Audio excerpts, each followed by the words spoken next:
ഇവ മൊത്തത്തിൽ ഉടായിപ്പാണ്. പൊന്ന സഹോദരങ്ങളെ, ഇവ മൊത്തത്തിൽ ഉടായിപ്പാണ്. എന്റെ ഉദാര മനസ്കതയാണ് നിങ്ങൾക്ക് ഈ ജോലി. പിന്നെ ഇവന്റെ അച്ഛന്റെ ജോലിയല്ലേ? നാട്ടുകാരെ പൈസ, നാട്ടുകാരുടെ വിയർപ്പ് തിന്ന് ജീവിക്കുന്ന രണ്ട് നാറികൾ. അത് പേടിച്ച് എനിക്ക് ടെൻഷനായി. പ്രഷർ വാരിയേഷൻ വന്ന് ഞാൻ തലചുറ്റി വീണ് എന്നെ ഹോസ്പിറ്റലിൽ കൊണ്ടുപോയി. ഒരു പ്രത്യേകതര സുഖമാണ് സഹോദരൻ. ആ സുഖം വേണ്ട എന്ന് പറഞ്ഞുകൊണ്ടാണ് ഈ കൊച്ചുങ്ങൾ പുറത്ത് നിൽക്കുന്നത്. ആ സുഖം അത് പ്രത്യേകതര സുഖമാണ്. അതൊരു എല്ലാവർക്കും നമസ്കാരം, വെൽക്കം ടു ദേവ് സ്റ്റോക്സ്. അപ്പോൾ ഇന്നലെ നമ്മൾ സംസാരിച്ച സമയത്ത് ഒലിവിയ ഡിസൈൻസിന്റെ കാര്യം പറഞ്ഞപ്പോൾ അതിനകത്ത് ആ സ്ഥാപനത്തിൽ ജോലി ചെയ്ത് പൈസ കിട്ടാതെയും മൊബൈൽ അവിടെ വാങ്ങിച്ചു വെക്കുകയൊക്കെ ചെയ്ത് അതൊക്കെ ബാധിക്കപ്പെട്ട കുറച്ച് കുട്ടികൾ ഒലിവിയയുടെ മുന്നിൽ പോയിട്ട്, ശരിക്കും അവർ ഒലിവിയയുടെ മുന്നിൽ പോകാൻ പോയതല്ല, പോലീസ് സ്റ്റേഷനിൽ കംപ്ലൈന്റ് ആയിട്ട് പോയതാണ്. ഇവരവിടെ എത്താത്തതിന്റെ പേരിൽ ഈ ഒലിവിയയുടെ ഓണേഴ്സായിട്ട് അച്ചുവും സിബിയും അവിടെ എത്താത്തതിന്റെ പേരിൽ ഈ കുട്ടികൾ ട്രൂ ടിവിയുടെ ഓണറായ സൂരജ് പാലാക്കാരനുമായിട്ട് അദ്ദേഹം ആവശ്യപ്പെട്ടതിന്റെ പേരിൽ ഷഫീന ബീവി അവരുമായിട്ട് നേരെ ഒലിവിയ ഡിസൈൻസിന്റെ അവരുടെ ഓഫീസിന്റെ മുന്നിൽ പോവുകയാണ്. അപ്പോൾ അവിടെ ചെന്നപ്പോൾ ഉണ്ടായ സംഭവ വികാസങ്ങളുടെ കുറച്ച് ഭാഗമാണ് നമുക്ക് ഇന്ന് സംസാരിക്കാനുള്ളത്. അതിന് മുൻപായിട്ട് ഇന്ന് രാവിലെ നമ്മുടെ അച്ചുമ്മ ഒരു ഉളുപ്പുമില്ലാതെ ഒരു വീഡിയോ ചെയ്തിട്ടുണ്ട്.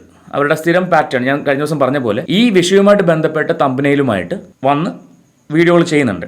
അപ്പോൾ ഇന്ന് രാവിലെ ഇന്നലത്തെ ഈ സംഭവങ്ങൾ നടക്കുന്ന സമയത്തൊന്നും പുറത്തിറങ്ങാതെ അവിടെയുള്ള അവരുടെ കുട്ടികളെ കൊണ്ട്, അവിടെ കമ്മീഷൻ ഏജന്റുമാരായിട്ട് വർക്ക് ചെയ്യുന്ന കുട്ടികളെ കൊണ്ട് ഈ പുറത്ത് നിൽക്കുന്ന പെൺകുട്ടികളെ കൂക്കി വിളിക്കുകയും കാര്യങ്ങളൊക്കെ ചെയ്തിട്ടുണ്ട്. അതൊക്കെ നമുക്ക് അവിടേക്ക് വരാം. ആ വീഡിയോ ഉൾപ്പെടെ ഞാൻ വെക്കുന്നുണ്ട്. അപ്പോൾ നമുക്ക് ഇപ്പോൾ ഈ അച്ചുമ്മ എന്താ പറയുന്നത് നോക്കാം. അച്ചുമ്മ രാവിലെ വന്നിട്ട് ഒരു 11 മണിയൊക്കെ ആയപ്പോൾ അച്ചുമ്മ ഒരു വീഡിയോ ചെയ്തിട്ടുണ്ട്. അതിനകത്ത് അവർ പറയുന്ന കുറച്ച് കാര്യങ്ങളുണ്ട്, നമുക്ക് അതൊന്ന് കേൾക്കാം. ഞാൻ അതവിടെ വയ്ക്കുന്നില്ല, കാരണം ഇനി നാളെ അവരുടെ വീഡിയോ എടുത്ത് ഞാൻ വീഡിയോ ചെയ്തു എന്നും പറഞ്ഞിട്ട് സ്ട്രൈക്ക് കൊടുക്കണ്ട. ഇനി എങ്ങാനും നമ്മളെപ്പോലുള്ള ആൾക്കാരുടെ വീഡിയോ ഒന്നും അവരിലേക്ക് ചിലപ്പോൾ എത്തിയെന്ന് വരില്ല. എന്നാൽ പോലും കഷ്ടകാലത്തിന് അങ്ങനെ സംഭവിക്കണ്ട. അതുകൊണ്ട് ഞാൻ അതിൻ്റെ ഓഡിയോ മാത്രം വെക്കാം. വീഡിയോ ഞാൻ ജസ്റ്റ് പ്ലേ ചെയ്യുന്നുണ്ട്. അവർക്ക് എന്താ പറയാനുള്ളത് കുറച്ച് ഭാഗം ഞാനൊന്ന് കേൾപ്പിക്കാം. എല്ലാവർക്കും നമ്മുടെ പുതിയൊരു വീഡിയോയിലേക്ക് സ്വാഗതം. അപ്പൊ വീഡിയോയിലേക്ക് പോകുന്നതിന് മുമ്പ് നമുക്കൊരു ചെറിയ ഇൻട്രൊഡക്ഷൻ പറയാനുണ്ട് കേട്ടോ. ആ ഇൻട്രൊഡക്ഷൻ ദൈവത്തെ ഓർത്ത് നിങ്ങൾ സ്കിപ്പ് ചെയ്യാതെ കേൾക്കുക, കാരണം എല്ലാവരും കേൾക്കുക. ഡ്രസ് അവിടെ തന്നെ ഉണ്ട്, ലാസ്റ്റ് വീഡിയോ കാണിക്കുന്നുണ്ട്. ഇൻട്രൊഡക്ഷൻ കേൾക്കുക. കാരണം നിങ്ങളിപ്പോ വിചാരിക്കും നമ്മളെ എക്സ്പ്ലനേഷൻ തരുമ്പോൾ നമ്മൾ ചില ആൾക്കാർ എന്ന് വെച്ചാൽ നമുക്ക് ഇത്രയും ജനങ്ങളില്ലേ, ആ ജനങ്ങൾ എല്ലാ ആൾക്കാരും എന്റെ ഭാഗത്ത് തന്നെ ശരിയെന്ന് വിചാരിക്കണമെന്ന് തന്നെ ഞാൻ കരുതുന്നത് ഏറ്റവും വലിയ മണ്ടത്തരമാണ്. ഓരോ മനുഷ്യരും അവരവരുടേതായ രീതികളിലാണ് ചിന്തിക്കുന്നത്. അപ്പൊ കഴിഞ്ഞ ഒരു 18 ദിവസങ്ങൾ അച്ചുമ്മ ആദ്യമേ വന്നിട്ട് ഇൻട്രൊഡക്ഷനും എക്സ്പ്ലനേഷനും ഒക്കെ വാക്ക് പറയുന്നുണ്ട്. എന്നെ കേട്ടുകൊണ്ടിരിക്കുന്ന നിങ്ങൾ ആരെങ്കിലും ഇന്ന് വരെ ഇവരുടെ ഒരു എക്സ്പ്ലനേഷൻ കേട്ടിട്ടുണ്ടോ? വിത്ത് പ്രൂഫ് ഇവർ സംസാരിക്കുന്നത് കേട്ടിട്ടുണ്ടോ? ഈ വായ്ത്താളം അടിക്കാൻ ആർക്കും പറ്റും. വന്നിരുന്നിട്ട് ഓരോ ദിവസങ്ങൾ എണ്ണിക്കൊണ്ട് ഇന്നലെ 17, മിനിഞ്ഞാന്ന് 16, 15, 14, 13, 10, 15 അങ്ങനെ ഈ ഓരോ ദിവസങ്ങൾ എണ്ണിക്കൊണ്ട് വീഡിയോ ചെയ്യാൻ ആർക്കും പറ്റും. ഇവിടെ ഈ 18ാമത്തെ ദിവസമാണ്. കഴിഞ്ഞ 18 ദിവസമായിട്ട് എന്നെ കുറേ മാഫിയകൾ ആക്രമിക്കുന്നു, എന്നെ ജീവിക്കാൻ സമ്മതിക്കുന്നില്ല, ഞാൻ ആത്മഹത്യ ചെയ്താൽ ആര് സമാധാനം പറയും? ഒരു പിന്നാക്കം സംഭവിക്കാൻ പോകുന്നില്ല. അച്ചുമ്മ പറയുന്ന എക്സ്പ്ലനേഷൻ തരാൻ വേണ്ടിയാണ് വന്നേക്കുന്നത്. പക്ഷേ ഈ വീഡിയോയ്ക്ക് നിങ്ങൾക്ക് വേണമെങ്കിൽ ആ വീഡിയോ പോയി കാണാം, ഞാൻ നിർബന്ധിക്കുന്നൊന്നുമില്ല. നിങ്ങൾക്ക് ആ വീഡിയോ കണ്ടാൽ അതിനകത്ത് എന്തെങ്കിലും ഒരു എക്സ്പ്ലനേഷൻ ഇവർ തരുന്നുണ്ടെങ്കിൽ ഞാൻ ഇന്ന് ഈ പരിപാടി നിർത്തും. ഞാൻ ചലഞ്ച് ചെയ്യാം. എക്സ്പ്ലനേഷൻ വിത്ത് പ്രൂഫ് ഇവർ തരുന്നുണ്ടെങ്കിൽ എന്തായാലും നമുക്ക് ബാക്കി ഒന്ന് കേൾക്കാം. സംബന്ധിച്ചിടത്തോളം ഒരു ലേബർ ഇഷ്യൂവിന്റെ പേരിൽ പല രീതിയിൽ ഞങ്ങളെ സൈബർ ആക്രമണം നടന്നുകൊണ്ടിരിക്കുകയാണ്. ആ എല്ലാ ദിവസങ്ങളിലും നിങ്ങളുടെ മുമ്പിൽ ഇതേപോലെ കൂടുതലും ഞാൻ ഇതിന്റെ ഫ്രണ്ടിൽ നിന്നിട്ടാണ് വീഡിയോ ചെയ്യുന്നത്. പുഞ്ചിരിച്ചുകൊണ്ട് തന്നെ നിങ്ങളുടെ മുന്നിലേക്ക് ഞാൻ വീഡിയോസുമായിട്ട് എത്തിയിട്ടുണ്ട്. അപ്പോൾ ജീസസ് അവിടെ എങ്ങനെയാണ് ജീവിച്ചു പോകുന്നതെന്ന് ജീസസിന് പോലും മനസ്സിലാവുന്നില്ല. ഈ കള്ളങ്ങൾ കണ്ടും ഈ തെണ്ടിത്തരങ്ങൾ കണ്ടും എങ്ങനെയാണ് ആ മനുഷ്യൻ അവിടെ ഇരിക്കുന്നതെന്ന് എനിക്കറിയില്ല. എവിടെ നോക്കിയാലും ജീസസിന്റെ ഫോട്ടോയാണ്. അപ്പോൾ ജീസസിനെ വരെ വിറ്റ് കാശുണ്ടാക്കുന്ന ടീമുകളാണ്. എന്നാൽ എല്ലാ ദിവസവും ഇൻട്രോയിൽ ഞാൻ എക്സ്പ്ലനേഷൻ തരുമായിരുന്നു. എന്റെ ലീഗൽ അഡ്വൈസർ പറഞ്ഞിരിക്കുന്നത് തരരുതെന്നാണ്. പക്ഷേ ഈ എക്സ്പ്ലനേഷൻ എന്ന് പറയുന്ന വാക്കാണോ ഈ അച്ചുമ്മ ഉദ്ദേശിച്ച എക്സ്പ്ലനേഷൻ? എനിക്കതങ്ങോട്ട് മനസ്സിലായില്ല. ഞാൻ എല്ലാ വീഡിയോയിലും എക്സ്പ്ലനേഷൻ തരുന്നുണ്ട്. ഞാനിന്ന് വരെ കണ്ടില്ല. എൻ്റെ അമ്മച്ചിയാണ് കണ്ടില്ലേ, ഒരു വീഡിയോയിലും ഞാൻ എക്സ്പ്ലനേഷൻ കണ്ടിട്ടില്ല ഇവരുടെ. നിങ്ങൾ കണ്ടോ? കണ്ടെങ്കിൽ ഒന്ന് പറഞ്ഞു തരണേ ഏത് വീഡിയോയിലാണെന്ന്. ഇവരെ വിത്ത് പ്രൂഫ് ഈ പറയുന്ന പെൺകുട്ടികൾ വന്ന് സംസാരിക്കുന്ന പോലെ ഓരോരോ ഓഡിയോ റെക്കോർഡുകൾ പുറത്ത് വരുന്നത് പോലെ ഇവർ വിത്ത് പ്രൂഫ് എക്സ്പ്ലനേഷൻ തന്ന ഒരു വീഡിയോ കാണിച്ചു തരൂ. ഇനി ഇതിനകത്ത് ഒരു വീഡിയോ, ഒരു ഓഡിയോ ക്ലിപ്പ് വെക്കുന്നുണ്ട്. പക്ഷെ അതിന്റെ വേറൊരു മറു സൈഡ് ഷഫീന ബീവി അവരുടെ യൂട്യൂബ് ചാനലിൽ ഇന്ന് വൈകുന്നേരം പ്ലേ ചെയ്തിട്ടുണ്ട്. അതിനകത്ത് ഈ പറയുന്ന ഓഡിയോ ക്ലിപ്പിന്റെ സത്യസന്ധത അങ്ങ് ഇല്ലാതായിപ്പോയി. നോക്കാം.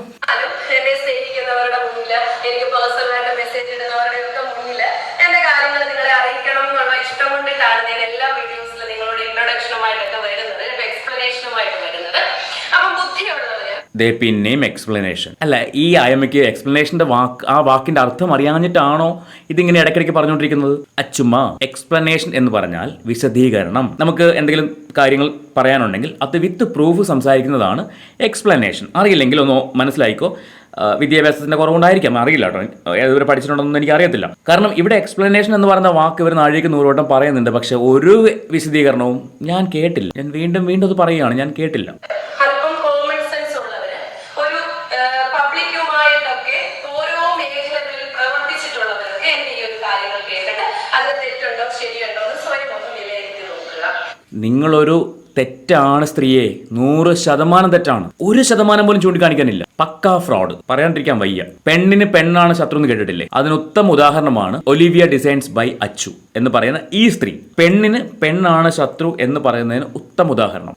ഞാൻ ചെയ്യുന്നത് ഒരു ഡ്രസ് ഫീൽഡിലുള്ള ബിസിനസ്സാണ്. ഇപ്പൊ നിങ്ങൾക്ക് ഇത് കാണുമ്പോൾ അറിയാം, ഇത് 499 രൂപയ്ക്ക് ഓൾ ഇന്ത്യ ഫ്രീ ഷിപ്പിംഗിൽ ഞാൻ കൊടുക്കുന്ന ഒരു പ്രോഡക്റ്റ് ആണ്. നിങ്ങൾ അതിനിടയിൽ കൂടി മാർക്കറ്റിംഗ്. ഇട്ടേക്കുന്ന ഡ്രസ്സ് പുതിയ ഡ്രസ്സാണ്, എൻ്റെ ഒരു ഡ്രസ്സ് കണ്ടോളൂ, എൻ്റെ ഞാൻ പറയുന്നില്ല. എന്നിട്ട് ഫ്രീ ഷിപ്പിംഗ്. ഈ ഷിപ്പിംഗ് കാശ് ആരുടെ നിന്ന് എടുക്കുന്നത്? പാവപ്പെട്ട കുട്ടികളുടെ നിന്ന്. അതൊക്കെ പുറകെ വരുന്നുണ്ട്, ആ സാധനമൊക്കെ പുറകെ വരുന്നുണ്ട്. ഞാൻ വെക്കാം. ചിലപ്പോൾ ഈ വീഡിയോയ്ക്ക് കുറച്ച് ലെങ്ത് കൂടുതലായിരിക്കും, നിങ്ങൾ ഫുള്ള് കാണണം കേട്ടോ. എന്നിട്ട് നിങ്ങളുടെ അഭിപ്രായം കമന്റ് ചെയ്യാനും മറക്കരുത്. സബ്സ്ക്രൈബ് ചെയ്യാമെന്ന് ഞാൻ പറയുന്നത്, നിങ്ങൾക്ക് താല്പര്യം ചെയ്താൽ മതി. എന്റെ വർക്ക് കാണുമ്പോൾ അറിയാം, പലരും പല മേഖലയിലുള്ളവർ ഇതിനെ ഇൻസൾട്ട് ചെയ്യാറുണ്ട്. അതൊന്നും ഞാൻ നോക്കാറില്ല. എൻ്റെ കസ്റ്റമേഴ്സിന് ഞാൻ കൊടുക്കുന്ന പ്രോഡക്ട്സ് എത്രത്തോളം ഭംഗിയാക്കി കൊടുക്കാം, ഇതാണ് എൻ്റെ ലക്ഷ്യമെന്ന് പറയുന്നത്. ഇതാണ് ഞാൻ കുറേ വീഡിയോസ് കിടപ്പുണ്ട് ഒലിവിയ ഡിസൈൻസ് ബൈ അച്ചുവിൻ്റെ തരികിടകൾ എന്നുള്ള ലെവലിൽ. ഡ്രസ്സിൻ്റെ ക്വാളിറ്റി ഇല്ലായ്മയും ഒക്കെ പറഞ്ഞിട്ട്. ക്വാളിറ്റി ഉള്ള ഡ്രസ്സ് ഉണ്ടാവാം, ഇല്ലാത്തതുണ്ടാവാം. അപ്പോൾ ഇല്ലാത്ത കുറേ വീഡിയോകൾ ഞാൻ കണ്ടിട്ടുണ്ടായിരുന്നു. ഞാൻ വീണ്ടും ഇവരെ വെല്ലുവിളിക്കാമെന്ന്. നിങ്ങൾ ആ കമൻറ്റ് ബോക്സ് ഓൺ ചെയ്താൽ നിങ്ങൾക്കറിയാൻ പറ്റും എത്രമാത്രം ക്വാളിറ്റി ഇല്ലായ്മയാണ് നിങ്ങളുടെ സ്ഥാപനത്തിന് ഉൾപ്പെടെ ഉള്ളതെന്ന്. കമൻറ്റ് ബോക്സ് ഒരു ഒറ്റ ദിവസത്തേക്ക് ഓൺ ചെയ്താൽ മതി, അധികമൊന്നും പറയുന്നില്ല. ഒരേ ഒരു ദിവസത്തേക്ക് ഓൺ ചെയ്താൽ മതി. അതിനുള്ള ധൈര്യമുണ്ടെങ്കിൽ, തന്തയ്ക്ക് പിറന്ന മോളാണെങ്കിൽ അത് ചെയ്ത് കാണിക്കുക. നിങ്ങളത് ചെയ്തില്ലെങ്കിൽ നിങ്ങൾ അപ്പനുണ്ടായതല്ലെന്ന് എനിക്ക് പറയേണ്ടി വരും. കഴിഞ്ഞ 3 വർഷക്കാലമായി ഓൺലൈനിൽ ചെയ്തുകൊണ്ടിരിക്കുന്നത്. അപ്പൊ സ്വാഭാവികമായിട്ടും ഈ സാധനം 499 കൊടുക്കുമ്പോൾ ഏതൊക്കെ മേഖലയിൽ നിൽക്കുന്നവർ എനിക്കെതിരെ പ്രവർത്തിക്കുമെന്ന് നിങ്ങൾക്ക് അല്പം ഉള്ളവർക്ക് ചിന്തിക്കാൻ പറ്റും. രണ്ടാമത്തെ കാര്യം എന്ന് പറയുന്നത്, ഞാൻ പബ്ലിക്കിൽ നല്ല ഫേമസ് ആയി ബിസിനസ് ചെയ്യുന്ന ഒരാളാണ്. എപ്പാ ഒലിവിയ ഡിസൈൻസ് ബൈ അച്ചു എന്നുള്ള പേര് ഞാൻ കേൾക്കുന്നത് ഈ പ്രശ്നങ്ങൾ വന്നതിന് ശേഷമാണ്. അല്ലാണ്ട് എനിക്കറിയത്തില്ല. എപ്പോഴാ നിങ്ങൾക്കറിയോ ഈ പറയുന്ന പേര്? നിങ്ങൾ മുന്നേ കേട്ടിട്ടുണ്ടോ? എനിക്കറിയില്ല. പിന്നെ കുറച്ച് ഫോളോവേഴ്സും കാര്യങ്ങളൊക്കെ ഉണ്ടാവുമായിരിക്കും, അവർക്ക് അവരുടേതായിട്ടുള്ള കുറച്ച് കസ്റ്റമേഴ്സ് ഉണ്ടാവുമായിരിക്കും. അല്ലാണ്ട് വേൾഡ് ഫേമസ് എന്നൊക്കെ പറഞ്ഞു കഴിഞ്ഞാൽ അമ്മേ താങ്ങുന്നില്ല. അതുകൊണ്ടാണ് സത്യമായിട്ടും. ഇൻസ്റ്റാഗ്രാം, യൂട്യൂബ്, ഫേസ്ബുക്ക് ഒക്കെ നല്ല രീതിയിൽ റീച്ചോടെ കൂടി പോകുന്ന പ്ലാറ്റ്ഫോമാണ്. അപ്പോൾ എന്റെ ഈ കുർത്തീസ് വേറൊരിടത്ത് ചെല്ലുമ്പോൾ ഒലിവിയ ഇതിന് 499 ഉള്ളല്ലോ എന്ന് ഒരു ഏത് കസ്റ്റമേഴ്സും അത്ര കാണാപ്പാടമാണ് എന്റെ റേറ്റ് എന്ന് പറയുന്നത്. അപ്പോൾ ഞാൻ കഴിഞ്ഞ 18 ദിവസങ്ങൾ നേരിടേണ്ടി വന്ന കാര്യങ്ങളെ കുറിച്ചിട്ടാണ് പറയുന്നത്. അപ്പൊ ഞാൻ പോരാടിക്കൊണ്ടേ ഇരിക്കുകയാണ്. അപ്പൊ അതുകൊണ്ട് ഞാനൊരു പോരാളിയാണ്, ഞാനൊരു തേരാളിയാണ്, ഞാനൊരു എരപ്പാളിയാണ് എന്നാണ് പറഞ്ഞു വരുന്നത്. ഈ പോരാളിയുടെ കൂടെ എരപ്പാളി ഞാൻ ആഡ് ചെയ്തതാണ്, അതാണ് ചേരുന്ന വാക്ക്. ആ പോരാളി ശരിക്കും പോരാടുന്നവർക്ക് കൊടുക്കേണ്ട ഒരു പദവിയാണ്. ഇത് എരപ്പാളി എന്ന് പറയേണ്ടി വരും. അതിന്റെ അർത്ഥം എന്നോട് ചോദിക്കില്ല, എനിക്കറിയില്ല കേട്ടോ. നിങ്ങൾ ചിന്തിക്കുക, ഒരു ലേബർ ഇഷ്യൂ, ഒരു ഇത്രയും ചിലർ വന്നിരുന്ന പല രീതിയിൽ തെറികൾ പലരുടെ കമന്റിൽ പോയി വിളിക്കുന്ന കേൾക്കാം ഞങ്ങള്. ഇത്രയും പെൺകുട്ടികൾക്ക് കേരളത്തിൽ ജോലി കൊടുക്കുന്ന ഏതെങ്കിലും ഒരു സ്ഥാപനം ഉണ്ടോ എന്ന് നിങ്ങളൊന്ന് അന്വേഷിക്കുക. രാമചന്ദ്ര ടെക്സ്റ്റൈൽസ് തിരുവനന്തപുരം, ഇതിലും കൂടുതൽ കുട്ടികൾക്ക് ജോലി കൊടുക്കുന്നുണ്ട്. സ്ഥിരമായിട്ട് വർഷങ്ങളായിട്ട് അവിടെ കുട്ടികൾ ജോലി ചെയ്യുന്നുമുണ്ട്. കല്യാൺ ജ്വല്ലേഴ്സ്, അവിടെ ലേഡീസ് ഉണ്ട്. കല്യാൺ ടെക്സ്റ്റൈൽസ്, അവിടെയും ലേഡീസ് ഉണ്ട്. എറണാകുളത്ത് സിറ്റി സിൽസ്, അവിടെയും ലേഡീസ് ഉണ്ട്. അപ്പം നിങ്ങൾ മാത്രമല്ല ഈ കൊണാൻഡർ ഉണ്ടാക്കുന്നത്. ശരിക്കും പറഞ്ഞാൽ രാവിലെ മുതൽ ഈ സാധനം കണ്ടത് മുതൽ എൻ്റെ പിരി വെട്ടി നിൽക്കുകയാണ്. ഞാൻ എന്തും പറഞ്ഞു പോകുന്നൊരവസ്ഥയാണ്. പക്ഷേ നമ്മുടെ സംസ്കാരം അത് അനുവദിക്കാത്തത് കൊണ്ടാണ് ഞാനിങ്ങനെ കടിച്ചു പിടിച്ചൊക്കെ നിൽക്കുന്നത്. സത്യമായിട്ടും രാവിലെ ഞാൻ നമ്മുടെ ഒരു സുഹൃത്തിനോട് പറയുകയും ചെയ്തു, ഞാനിത് കണ്ട സമയം മുതൽ എനിക്കിങ്ങനെ ടെമ്പർ കയറി നിൽക്കുകയാണെന്ന് ഞാൻ പറയുകയും ചെയ്തിട്ടുണ്ടായിരുന്നു. നമുക്ക് കുറച്ചുകൂടി കേൾക്കാം, എന്നിട്ട് ഞാൻ ബാക്കി വിഷയങ്ങളിലേക്ക് വരാം. ഇത്രയും ചെറുപ്പക്കാരികളായിട്ടുള്ള പെൺകുട്ടികൾക്ക് ജോലി കൊടുക്കുന്നത്, അതേപോലെ തന്നെ അതില് ഇത്രയും അവരുടെ കമ്മീഷൻ. ഇപ്പൊ പലരും വന്നു ചോദിക്കുന്നത്, കിട്ടിയിട്ടുണ്ടോ മക്കളെ, നിങ്ങളുടെ അക്കൗണ്ടിലോട്ട് ക്രെഡിറ്റ് ആയിട്ടുണ്ടോ? പിന്നെ ക്രെഡിറ്റ് ആയിട്ടില്ലെങ്കിൽ അതിന്റെ പ്രൂഫ് തരണേ. പിന്നെ ചിലര് പറയുന്നത് ക്രെഡിറ്റ് ആയ അക്കൗണ്ടിൽ നിന്നും ഫൈൻ ഈടാക്കും. ഈ വിഡ്ഢിത്തങ്ങളൊക്കെ വിഡ്ഢികൾക്കേ പറയാൻ പറ്റുള്ളൂ. കാരണം എന്ന് വെച്ചാൽ എന്റെ അക്കൗണ്ടിലേക്ക് ഒരു ചെക്ക് എഴുതി ക്യാഷ് ക്രെഡിറ്റ് ആയാൽ ഞാൻ പിന്നെ അവർക്ക് എങ്ങനെയാണ് കൊടുക്കുന്നത്? ഹേ സ്ത്രീയെ, നിങ്ങൾ എന്താ ഉദ്ദേശിക്കുന്നത്? കമ്മീഷൻ എന്നും പറഞ്ഞിട്ട് വലിയ നീളത്തിന് ഡയലോഗ് അടിക്കുന്നുണ്ടല്ലോ. എൻ്റെ ഈ മറ്റേ കുട്ടിക്ക് 25,000 രൂപ ഈ മാസത്തെ ശമ്പളമാണ്, കമ്മീഷനാണ് മാങ്ങ എന്നൊക്കെ പറഞ്ഞിട്ട്. ആ 24,000 രൂപ ആ കുട്ടി മേടിച്ചുകൊണ്ട് പോയിട്ട് ആ കുട്ടി അതിൻ്റെ അക്കൗണ്ടിലിട്ടത് മാറിയിട്ട് നിങ്ങൾ പല കാരണങ്ങളും പറഞ്ഞിട്ട് കമ്മീഷൻ വാങ്ങിച്ച കഥയാണ് പറഞ്ഞത്. അല്ലാണ്ട് നിങ്ങൾ മറ്റേ ചക്ക എന്ന് പറയുമ്പോൾ ചുക്കെന്ന് കേട്ടിട്ട് അതിനെ തേങ്ങ എന്ന് പറയല്ല വേണ്ടത്. മനസ്സിലായോ? അപ്പൊ അറിയത്തില്ല, വെറുതെ എന്തൊക്കെയോ ഒന്ന് തലവില കൂട്ടുകയാണ്. എന്തുവാ ഏതാ ഒന്നും അറിയില്ല. കുറച്ചുപേര് എവിടേക്കോ നിന്ന് ഒരു സ്ഥാപനത്തിനെ പൂട്ടിക്കാൻ ശ്രമിക്കുന്നു. ഞാനും പോയി എന്റെ ഭാഗത്തുനിന്ന് 2 കമന്റ് ഒക്കെ അങ്ങിടാം. നിങ്ങളുടെ സ്ഥാപനത്തിനല്ല പൂട്ടിക്കേണ്ടത്, നിങ്ങളെയാണ് പൂട്ടിക്കേണ്ടത്. നിങ്ങളുടെ സ്ഥാപനത്തിനോട് യാതൊരു വൈരാഗ്യവും ആർക്കും. സിബി, അച്ചു എന്ന് പറയുന്ന 2 വ്യക്തികൾ നിങ്ങളുടെ തെണ്ടിത്തരങ്ങളോടാണ് എല്ലാവർക്കും ദേഷ്യം, എല്ലാവർക്കും വൈരാഗ്യമുള്ളത്. വൈരാഗ്യം തന്നെയാണ് നിങ്ങളുടെ തെണ്ടിത്തരങ്ങളോട്. നിങ്ങൾ പാവപ്പെട്ട കുറേ പെൺകുട്ടികളെ വിളിച്ചു നിർത്തി ഇത്രയധികം ഇൻസൾട്ട് ചെയ്ത് നാഴികയ്ക്ക് 100 വട്ടം പറയുന്നുണ്ട് എൻ്റെ ഔദാര്യമാണ്, ഫ്രീ ഫുഡ്, ഫ്രീ അക്കോമഡേഷൻ, നാഴികയ്ക്ക് 100 വട്ടം പറയുന്നുണ്ട്. അപ്പോൾ അത് അല്പത്തരമെന്ന് ഞാൻ പറയും. കൊടുത്തിട്ട് വിളിച്ച് പറയുന്നത്, വീഡിയോ എടുത്ത് പബ്ലിഷ് ചെയ്യുന്നത് അല്പത്തരം. ഏത് സ്ഥാപനം ചെയ്യും അങ്ങനെ സ്റ്റാഫിന് ഭക്ഷണം കൊടുത്തിട്ട് വിളിച്ച് പറയുന്നത്? ഇനി ആ ഭക്ഷണത്തിൻ്റെ കണക്ക് നമുക്ക് പിന്നാലെ വരുന്നുണ്ട്, ഞാൻ തരാം. അപ്പോൾ ഇതാണ് എനിക്ക് വേറെ കേൾക്കാൻ, എനിക്ക് ശരിക്കും പറഞ്ഞാൽ ഇവരുടെ സംസാരം കേൾക്കുമ്പോൾ, സൗണ്ട് കേൾക്കുമ്പോൾ എനിക്ക് ഇറിറ്റേഷൻ വരും. അതുകൊണ്ട് ഞാൻ കൂടുതൽ പ്ലേ ചെയ്യുന്നില്ല. ഇതാണ് ആയ്മ പറഞ്ഞു വരുന്ന കാര്യങ്ങൾ. പിന്നെ തെളിവ് സഹിതം ഞാനിവിടെ അടൂരുണ്ടല്ലോ, ഞാൻ തെളിവ് സഹിതം വരാൻ പറഞ്ഞു, എന്നിട്ട് ഒരു കുഞ്ഞുങ്ങളും വരുന്നില്ല. അപ്പോൾ ഇന്നലെ നിങ്ങളുടെ വീട്ടിൽ നിന്ന് അടക്കി വന്ന ആൾക്കാരാരാ? നിങ്ങളുടെ വേറെ ആരെങ്കിലും ആണോ? അല്ലല്ലോ. അവിടെ വർക്ക് ചെയ്തിരുന്ന ഈ പറയുന്ന കമ്മീഷൻ ഏജൻറ്റ്, നിങ്ങൾ ഇന്നലെ നിങ്ങളുടെ പിള്ളേരെ വിട്ട് കൂപിച്ചല്ലോ. ആ പിള്ളേർ കേൾക്കാൻ വേണ്ടി പറയുകയാണ്. കേൾക്കുന്നുണ്ടെങ്കിൽ അവിടെ മഞ്ഞ ഇട്ട് നിന്ന കുറേ ടീമുകളുണ്ട്. ഈ പുറത്ത് നിന്ന കുഞ്ഞുങ്ങളെ കൂക്കി വിളിച്ച നീയൊക്കെ ഒരു കാര്യം മനസ്സിലാക്കുക, അടുത്തത് നിങ്ങളാണ്. ഈ പഴുത്ത പ്ലാവിലെ വീഴുമ്പോൾ പച്ചപ്ലാവിലെ കിടന്ന് അട്ടഹസിക്കുന്ന ഒരു പഴമൊഴിയുണ്ട്. അപ്പോൾ അവിടെ നിന്ന് ഇറങ്ങിയ കുട്ടികളുടെ ഈ ഒരു ബുദ്ധിമുട്ട് നീയൊക്കെ മനസ്സിലാക്കുന്നത്, നിനക്കൊക്കെ ഇത് അനുഭവിക്കേണ്ടി വരുമ്പോഴാണ്. താമസിയാതെ വരും. ആ സമയത്ത് ഒരു കുഞ്ഞുങ്ങൾ നിൻ്റെ ഒന്നും കൂടെ ഉണ്ടാവില്ല, ഉറപ്പിച്ചോ, എഴുതി വെച്ചോ. വിത്തിൻ നോ ടൈം നീക്ക് അവിടെ നിന്ന് ഇറങ്ങേണ്ടി വരും. കറിവേപ്പില പോലെ എടുത്ത് കളയും, ഉറപ്പാണ്. അപ്പോൾ എന്തായാലും ഇതാണ് ആയ്മയ്ക്ക് പറയാനുള്ളത്. ഇനി നമുക്ക് ഇന്നലെ ഈ കുട്ടികൾ അവിടെ പോയിട്ട് ഉണ്ടായ കാര്യങ്ങൾ ഞാൻ ആദ്യം കുറച്ചിങ്ങനെ സ്പീഡിൽ ഇങ്ങനെ പ്ലേ ചെയ്തു. ഞാനിത് സ്പീഡ് ട്രാക്ക് വെക്കുകയാണ്, കാരണം സമയം ഒരുപാട് എടുക്കുന്നതുകൊണ്ട്. ഈ കുട്ടികൾ അവിടെ പോയിട്ട് ഓരോരുത്തരും അവരുടെ അനുഭവങ്ങൾ പറയുന്നുണ്ട്. എന്താണ് അവിടെ സംഭവിച്ചത്? 10-15 കുട്ടികളുണ്ടായിരുന്നു ഇന്നലെ പോലീസ് സ്റ്റേഷനിൽ. രാവിലെ മുതൽ ഉച്ച വരെ പാവങ്ങൾ അവിടെ കാത്തു നിന്നു, ഈ 2 ടീമിനെയും കാത്ത്. പക്ഷേ ഇവർ ചെന്നില്ല. ഇവർ ചെല്ലാതെ വിളിച്ചു പറഞ്ഞു എനിക്ക് വരാൻ പറ്റത്തില്ല.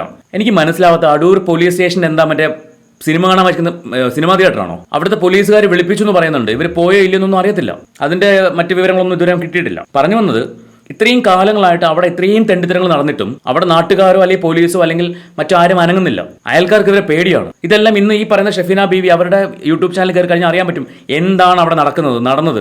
അവരുടെ കയ്യിലുണ്ട് തെളിവുകളും വോയിസ് റെക്കോർഡുകളും കാര്യങ്ങളൊക്കെ അവരുടെയിലുണ്ട്. അപ്പോൾ അവിടെയുള്ള നാട്ടുകാർക്ക് എന്താ കയ്യൂക്കില്ലേ? അവിടെയുള്ള പോലീസുകാർക്ക് എന്താ നിയമങ്ങൾ പാലിക്കാനുള്ളതല്ലേ? ഇത്രയും വലിയൊരു ബിൽഡിങ്ങിനകത്ത് കുറെ പെമ്പിള്ളേരെ വിളിച്ചിരുത്തിയിട്ട് അവിടെ കാണിക്കുന്ന പേക്കൂത്തുകൾ ഇവരെന്താ കണ്ടില്ല എന്നിരിക്കുന്നത് എന്തുകൊണ്ടാണ്? എനിക്ക് മനസ്സിലാവുന്നില്ല അത്. അപ്പോൾ നമുക്ക് കുറച്ച് കുട്ടികൾക്ക് പറയാനുള്ള കുറച്ച് കാര്യങ്ങളുണ്ടാവും, നമുക്ക് കേട്ട് നോക്കാം. അവിടെ വർക്ക് ചെയ്ത് എക്സ്പീരിയൻസ് ആയിട്ടുള്ള അത്രമാത്രം ഇൻസൾട്ടിങ് സഹിച്ച് നിന്നിരുന്ന കുറച്ച് കുട്ടികൾ, അതിൽ കുറച്ച് പേരാണ് ഇപ്പോൾ സംസാരിക്കുന്നത്. ക്യാൻവാസ് മീഡിയ എന്ന് പറഞ്ഞൊരു ചാനലുണ്ട്, അവർ ഇന്നലെ അവിടെ കവർ ചെയ്യാൻ പോയിട്ടുണ്ടായിരുന്നു.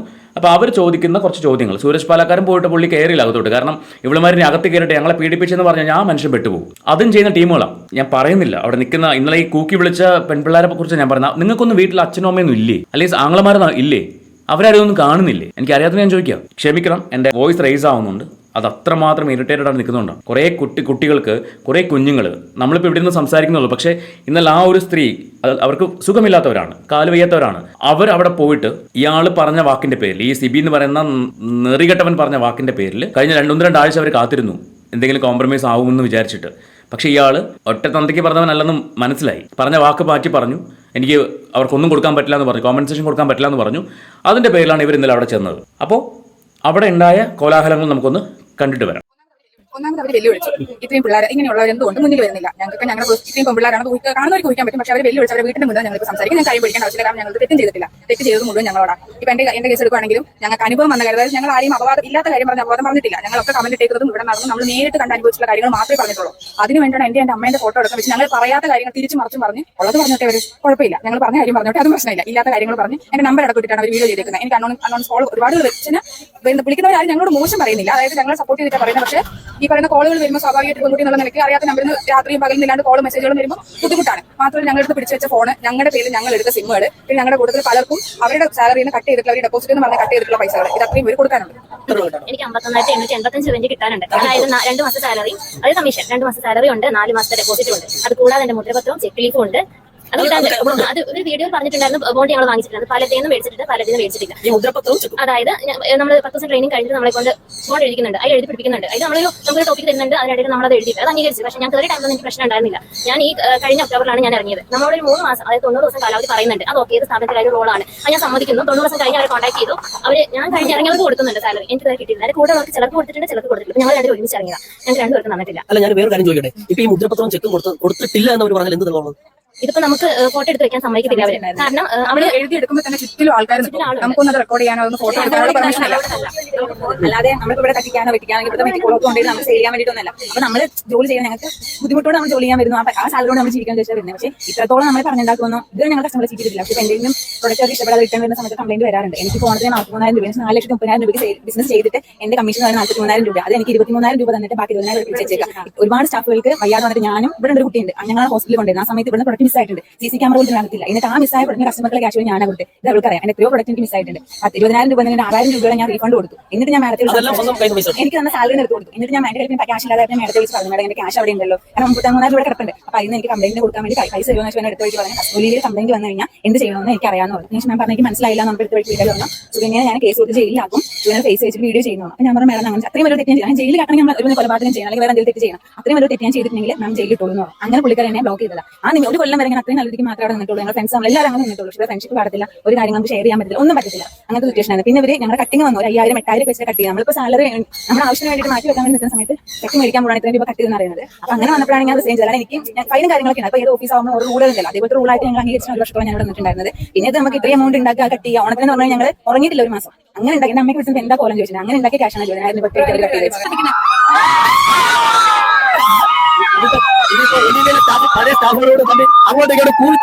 കേട്ടല്ലോ, ഇതിൽ ആ കുട്ടികൾ അവർക്ക് ബാധിക്കപ്പെട്ട കാര്യങ്ങളാണ് സംസാരിക്കുന്നത്. അത് സംസാരിച്ചിട്ട് നിന്നപ്പോഴാണ് അകത്ത് നിന്ന് കുറേ എണ്ണം കൂക്കി വിളിക്കുന്നത്. നിങ്ങളൊന്ന് മനസ്സിലാക്കുക, ഈ കൂക്കി വിളിക്കുന്നത് ആരാണ്? നാളെ ഇതേപോലെ ഇവരെ പോലെ പുറത്തിറങ്ങി കരയേണ്ടവരാണ്, മനസ്സിലാക്കുക.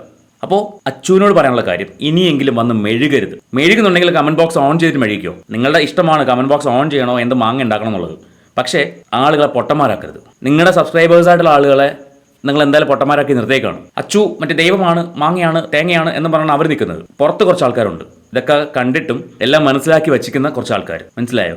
അതുകൊണ്ട് എല്ലാവരും നിങ്ങളുടെ ക്യാപ്സ്യൂളിൽ വിഴുങ്ങുന്ന ആൾക്കാരാണെന്ന് തെറ്റിദ്ധരിക്കരുത്. ബാക്കി പണികൾ പുറകെ വരുന്നുണ്ട്, അത് വേറെ കാര്യം, അതൊക്കെ വന്നോട്ടെ. പക്ഷെ നിങ്ങൾ വന്ന് സോറി പറയുന്നത് വരെ ഞാനും എന്നെപ്പോലുള്ള ആളുകളും ഇങ്ങനെ സംസാരിച്ചുകൊണ്ടേയിരിക്കും. അതിന് റീച്ചിന് വേണ്ടിയാണെന്ന് വിചാരിക്കുവാണെങ്കിൽ അതിന് വേണ്ടി തന്നെയാണെന്ന് വെച്ചോ, കുറച്ച് ആൾക്കാർ കാണാൻ വേണ്ടി തന്നെയാണെന്ന് വിചാരിച്ചോ, കുഴപ്പമില്ല.